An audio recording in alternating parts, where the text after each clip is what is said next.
YouTube থেকে 1 lakh view কত টাকা আসবে তা নির্ভর করে সিপিএম অর্থাৎ কস্ট পেয়ার মিল ও আরপিএম রেভিনিউ পেয়ার মিলের ওপর। প্রশ্ন হলো 1 লাখ ভিউ কত টাকা পাওয়া যায়?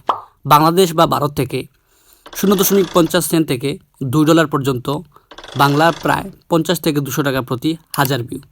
যুক্তরাষ্ট্র, কানাডা বা ইউরোপ থেকে ভিউ $3 থেকে $10 পর্যন্ত, বাংলাদেশের প্রায় 300 থেকে 1000 টাকা প্রতি হাজার ভিউ। এখন প্রশ্ন হলো গড়ে 1 লাখ ভিউ কত টাকা আসে?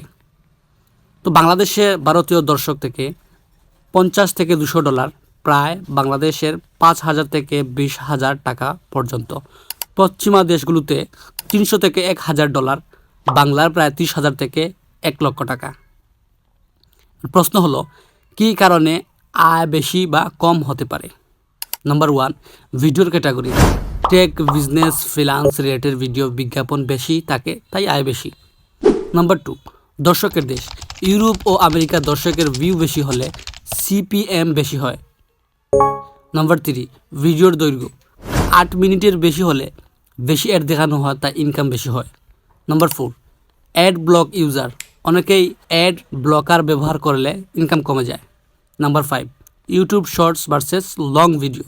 শর্টস ভিডিওতে সিপিএম অনেক কম হয়, তাই ইনকামও কম।